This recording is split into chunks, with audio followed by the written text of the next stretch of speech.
Lire un bilan, ce n'est pas simple. 3 parties pour en venir à bout. Simplifier les bilans et les ramener à 10 lignes, remettre la réalité dans les documents fiscaux, encore découper pour porter un jugement. Mais d'abord, à quoi sert de faire tout cela ?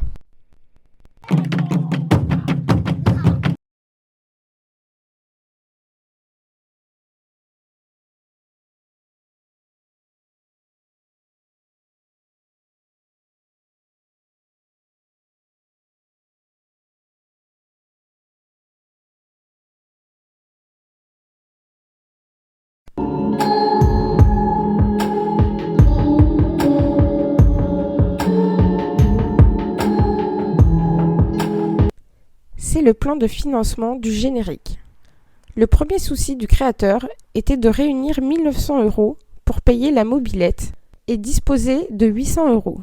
Ces 1 900 € sont le capital de l'entreprise. Le capital personnel au compte de l'exploitant fonctionne comme un porte-monnaie. Dans une société, le capital social est versé tout de suite ou en 5 ans. Et les bénéfices sont d'abord rebaptisés réserves.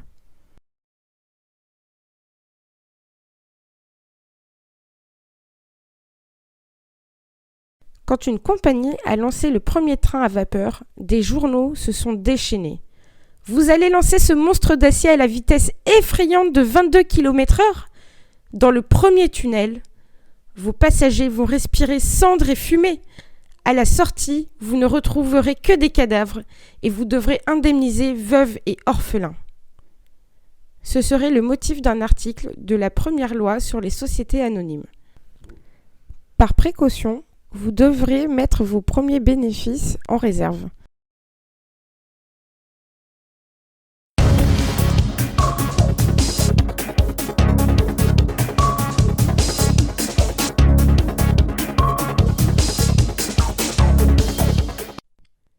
On continue à faire des profits. D'abord, payer l'impôt sur les bénéfices. Ensuite, rémunérer les propriétaires du capital. Restent des bénéfices pas distribués. C'est notre argent, comme le capital et les réserves. Ces bénéfices sont appelés report à nouveau. Le total de tout notre argent prend le nom de fonds propres ou capitaux propres. Les fonds propres sont utilisés pour financer les investissements, mais ils ne suffisent pas. On doit emprunter. On appelle capitaux permanents le total fonds propres plus emprunt qui finance les investissements.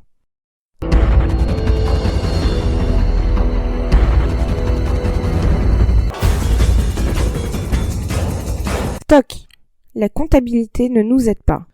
On commande nos premiers achats. On est livré, mais la compta n'écrit que des factures d'achat à des fournisseurs. Elle ne sait pas où sont les stocks.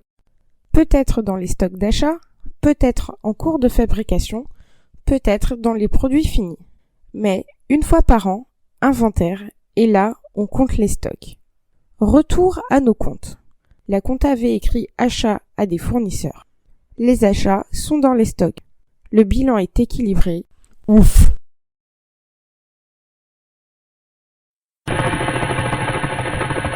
On a fabriqué et maintenant il faut vendre. On livre un client. Et bien sûr, notre facture arrive le même jour. Dans nos comptes, on a une facture de 147 000 €. Elle n'est pas payée, c'est une créance sur notre client. On attend le paiement. Le client tire sur la corde, il ne veut pas payer. Mais il faut virer les salaires, rendre la TVA collectée, payer les fournisseurs, des frais, etc. Notre compte banque est à découvert. On a une dette de 82 000 € envers le banquier qui n'est pas content du tout. On résume tout ce qui a changé depuis le plan de financement.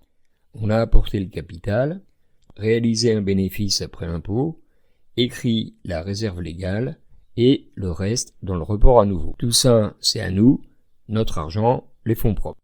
Mais on doit aussi emprunter pour financer nos investissements, les immobilisations. Et ne pas laisser notre compte banque vide. Ensuite, on fait des achats qui sont stockés et on a une dette envers nos fournisseurs. Enfin, on vend. Les clients ne paient pas régulièrement, le compte banque finit à découvert, on a une dette envers la banque.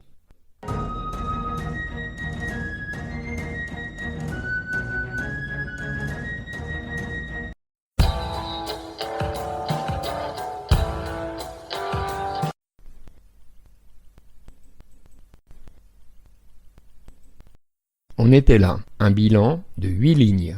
Mais un vrai bilan fiscal, c'est plein de lignes, et on ne peut pas analyser ça. On ne supprime aucune ligne. Mais on n'a pas besoin de l'histoire de Papy, et on ne lit que la colonne net. Et on résume toutes les immobilisations en une seule ligne.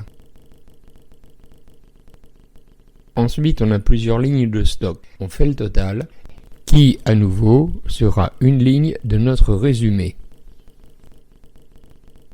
Plus bas, très important, les créances sur les clients. Problème, 3 lignes à comprendre. C'est notre argent, pour l'essentiel, versé à l'avance à des fournisseurs. Encore une fois, on fait le total des 3 lignes. On l'appelle autres créances. Elles resteront toujours collées à créances sur client. Dernière simplification. La dernière ligne de l'actif est disponibilité. C'est le total de banque et caisse. Reste la ligne valeur mobilière des placements. Ce sont des SICAV ou d'autres placements qu'on peut récupérer à très court terme. On totalise ces 2 lignes pour en écrire une seule, trésorerie. Tout l'actif est résumé en 5 lignes. Maintenant, même travail pour le passif.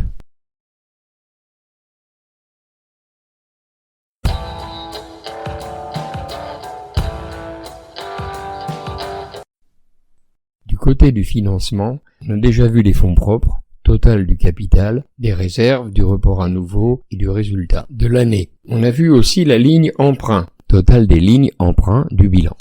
Les emprunts financent des investissements. On parle ici d'années, pas des prochains mois. Les 12 prochaines échéances sont des dettes à court terme. On soustrait le capital à rembourser du montant des emprunts. Mais on a passé 2 lignes embêtantes, les provisions. Si elles ont été écrites pour ne pas exagérer le montant du bénéfice imposable, on les ajoute aux fonds propres. Si ce sont vraiment des charges lourdes à répartir sur plusieurs années, on les ajoute à emprunt. Si c'est un vrai risque imminent et coûteux, on les ajoutera à la ligne autres dettes plus bas. Après la bagarre avec les provisions, on a la ligne dette envers les fournisseurs. On la garde sans modification. Ouf! Ensuite, la ligne autres dettes. Une grande pagaille. On y trouve le capital des emprunts à rembourser dans l'année et les provisions qu'on a déplacées. De la TVA collectée à rendre à l'État, des cotisations sociales qui s'additionnent à chaque paye, et dans le détail de autres dettes, on s'arrête pour les comptes courants d'associés. Si les CCA contiennent des petites sommes, on les laisse dans autres dettes. Si ce sont des emprunts à la famille qui attendra longtemps, on les remonte dans les fonds propres. On arrive à un montant autres dettes toujours imposant, ici 61 400.